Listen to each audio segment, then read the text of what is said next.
you've all seen the video, I'm sure, of the woman who claimed that she was autistic and she was drug out of the car. It was played everywhere. If you don't remember it, here she is. Here she is.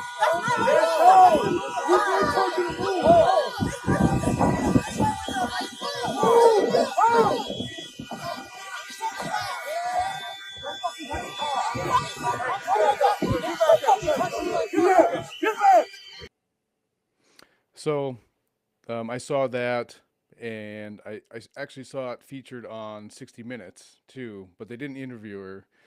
They just they interviewed the chief of police in Minneapolis, and they sprung this video on him. The video is a lot longer than this.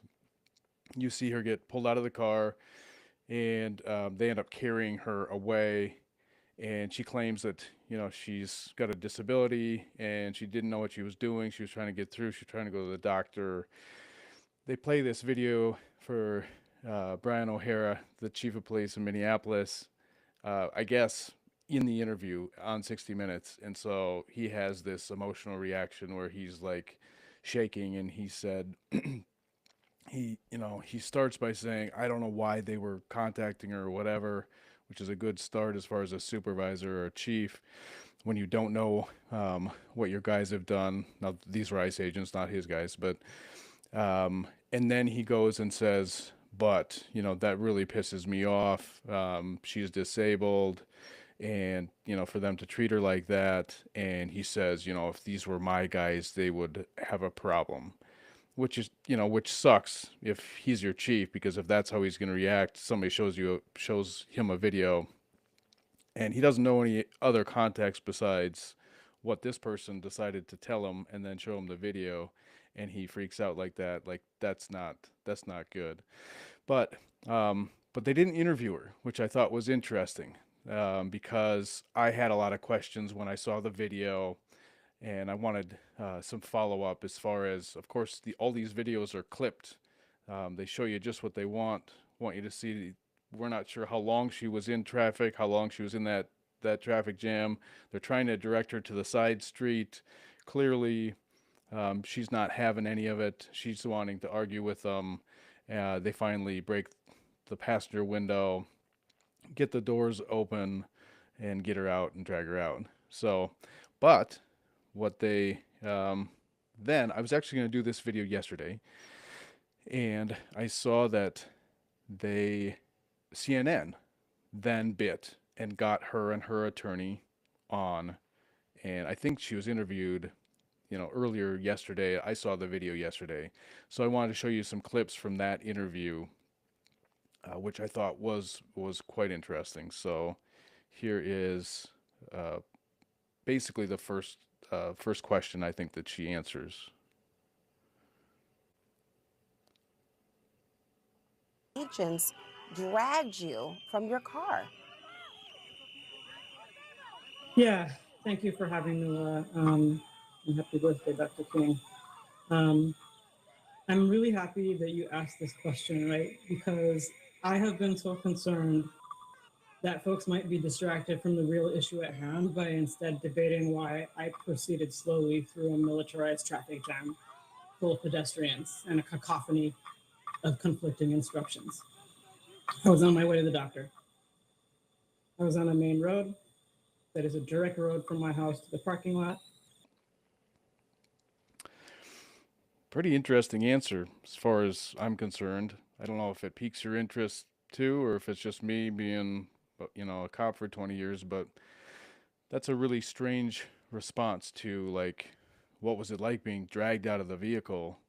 You know, not, I was surprised, I was scared, I wasn't sure what was happening. I don't know why they were doing this to me. None of that. Um, it was all the explanations for why she was there, why she was stuck in traffic, that she was really concerned about everybody being concerned, that she was driving slowly through traffic, wasn't responding to these guys. And I think if you time it, it's like half a minute. So, like 30 seconds into her answer, she finally then says, I was on my way to the doctor. And that is my excuse for being in that area. So, so there's that. Then there is her description of being arrested, and not. What happened after they took you? Number one, I experienced a very specific set of dehumanization practices during the 6 stages of detention and processing that I counted before I went unconscious and was taken out in an ambulance. Number two, during every one of those stages, I clocked ICE agents doing things that indicated they were not aware of what their job was or how to do it. Lots of, where's this? What do we do next? You know, Really? 6 stages of detention. Again, very interesting description of what she went through. But I want to be clear, you say you were not there to protest ICE. You were there on your way to an appointment and you stopped in the traffic and I got the conflicting reports and commands. Were you there to protest ICE? Had you ever protested ICE before in that arena? no. So when you went that day and you were detained, How about that response? Like a delayed response, and then nope, and then she raises her eyebrows, and then she gives like a little smirk, like, I know something you don't know, or this is funny, this is silly. The woman, not interviewing her is her attorney, so she has an attorney here, um, and so I'm sure she's looking for a payday, but she's not doing a very good job as far as articulating what happened to her, why this was so traumatic, except like these vague 6 stages of dehumanization. Um, Here's one more clip. And the third is that the practices I experienced with like my own body, ears, and eyes do not make sense to me as an immigration or public safety strategy because they make things less safe. And honestly, I was not separated from a citizen of any other country. I think people believe this is just immigrants in there, and it is not. I was told that if I were a normal human, nothing would be a problem. they said that.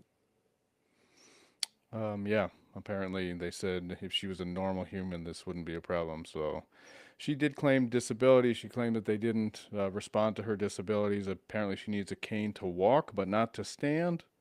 And so she asked him about that. She says she has autism and she has auditory processing issues. I don't have that. Apparently, I don't have that clip added up here. The so 2 things. I want to go back and show you the traffic stop. So the traffic stop clip that I showed you, I had tried to denoise it a little bit, get the sound down. So see if you can see what she says or what you think she says in this short interaction. It's just the clip where they're approaching her, telling her to leave, telling her to go down the other side street, and what she says.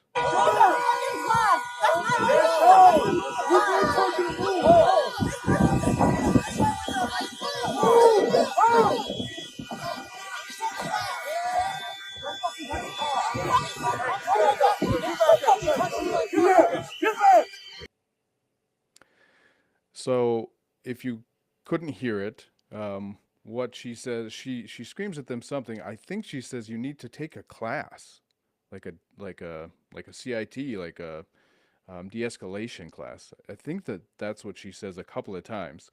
She says that, and then she looks at some, there's the agent right next to her who's yelling at her, and then she points to somebody else and says, he just told me that he'll break my window if I don't move my car.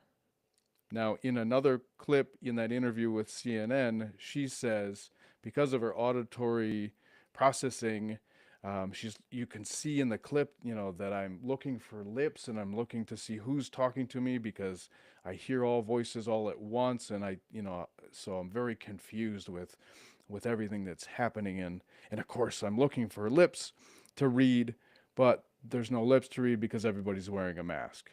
A very, very interesting statement as far as I'm concerned, as far as that goes.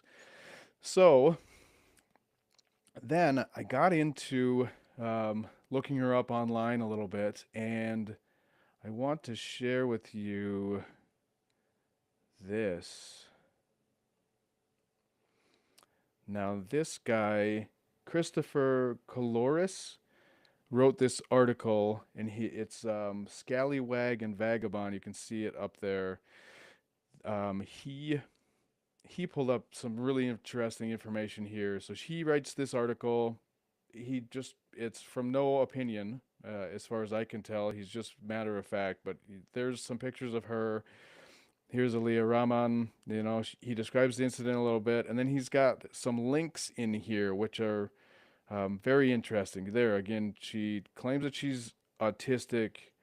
In a later portion of the interaction when they're dragging her, she also says that she has a brain injury. She has a brain injury and she's autistic. I caught the brain injury part the first time that I watched it. I didn't. Everybody was talking about autism, but I keyed up on the whole brain injury thing. Like I thought, these two things aren't the same. Does she have both? Maybe. But so in here, I'll try and link this on the in the notes, in the call notes here, or in the video notes, because there's some links in here that are really interesting. You can look at. I want to show you. These are links in there. So here she is, Aliya Rahman. I'm not going to read a lot of this to you, but Tech for Social Justice. She talks about she grew up in Bangladesh. She was actually born in the U.S. She grew up in Bangladesh. She's very intelligent. She's a very intelligent woman. She has been in computer programming for many years. Another page here, she lists all these different programs that she knows how to code in and all this kind of stuff. 15 plus years of coding. But what I thought was interesting is that she really gets into. I lived in Bangladesh, and I knew I was different, and I didn't know, if I had the language, I would have known I was queer as hell, even as a little child. Aliya said, really genderqueer, but people did not have the language for that stuff at that time in that country. Homosexuality is punishable by imprisonment in Bangladesh, and I thought I probably shouldn't stay there. She talks a lot about doing coding, like coding for justice. She's very involved in the far left, in progressive organizations. She went to Purdue. Again, she's extremely intelligent.